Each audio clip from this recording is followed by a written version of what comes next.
भारत एक कृषि प्रधान देश है। आज भी भारत में 70% लोग कृषि पर निर्भर है, पर उत्तर मुगल काल से लेकर आज तक ठगे किसान ही जाते हैं। कहीं बिचौलियों का अलग मापतौल और हिसाब किताब किसानों पर कहर बरपा रहा है, तो कहीं सरकार के कामों में लेट लतीफी के कारण किसान मजबूरन सामंतवादी व्यवस्था का शिकार हो जाते हैं।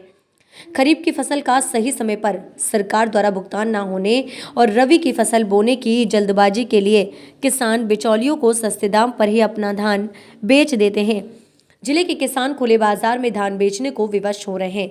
इस कारण कम दाम पर उनके धान बिक रहे हैं। बड़े मोटे व्यापारी धान खुले बाजार में 1900 से लेकर 1950 रुपए प्रति क्विंटल के दाम में खरीद कर उन्हें अच्छे दामों में बेच रहे हैं, जबकि साधारण धान का समर्थन मूल्य पैक्स और व्यापार मंडल में 21,083 रुपये निर्धारित है।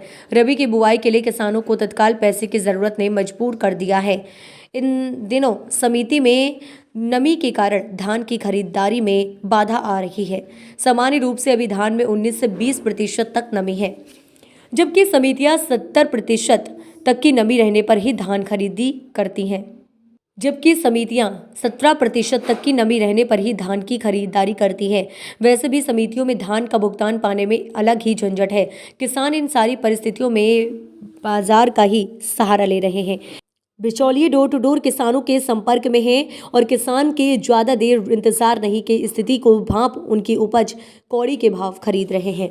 किसान ने अपना दर्द बयां करते हुए बताया कि उनकी हालत दयनीय है। सिस्टम की उदासीनता से मन खित्र है। खुले बाजार में हमारा धान औने पौने दाम पर बिक जाने का इंतजार हो रहा है। आधा से अधिक उपज बिक जाएगा तभी समर्थन मूल्य पर खरीद रफ्तार पकड़ेगी। ये सब कुछ कागज पर नकली खेल खेलने के लिए किया जा रहा है।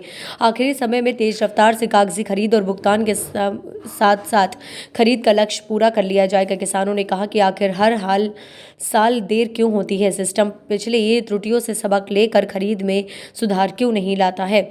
खरीदी में देर क्यों होती है? इसलिए बेहतर प्रबंध नहीं होता है कि किसानों के धान खरीद का कोरम पूरा करना है।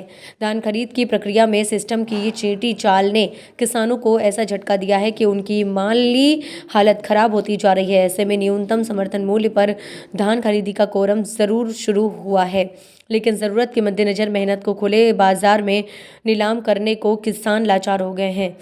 मध्य प्रदेश छत्तीसगढ़ की सीमा पर बिचौलियों ने खुला व्यापार खोल रखा है, जहां धान की कीमत समर्थन मूल्य में न खरीदकर अपने मनचाहे दामों में खरीदकर उन्हें मोटे दामों में बेच रहे हैं, जिस पर अंकुश लगा पाने में न ही संबंधित विभाग सक्षम है और न ही एडमिनिस्ट्रेशन। कहाँ से हैं रामचंद्र जी आप? कहाँ से हैं आप? यहीं के हैं सर। कहाँ से? साकी। यहाँ क्यों खरीद रहे हैं? तो सर ये बॉर्डर है, ये तो बॉर्डर है ना, इसीलिए तो बोल रहे हैं। तो सर बॉर्डर तो यहाँ है, यहाँ सब हरदम लगाए करी थी ना। यहाँ कौन से जिले के हैं आप? ये शहडोल जिले के हैं। ये पता है कि ये बिचौलियों का काम होता है भाई। किसानों से तो सीधे सीधे स्पष्ट रूप से केंद्र है, उनके लिए केंद्र निर्धारित किए गए हैं। नहीं सर, फुटकर जो लाते हैं, फुटकर जो लाते हैं तो आप उनको सजेस्ट करें ना कि वो जा कर के वहाँ केंद्र में दें। क्या रेट लेते हैं आप? 20 रुपये सर। 20 रुपये सीधे सीधे। ये तो नुकसान हुआ ना किसानों का। सरकार 21 रुपये 83 पैसे दे रही है। कहते हैं सर नहीं दे रहा है 31 रुपया। तो आप ऐसा करेंगे, आप निर्धारित करेंगे? नहीं सर, मैं नहीं करूँगा। कोई दिक्कत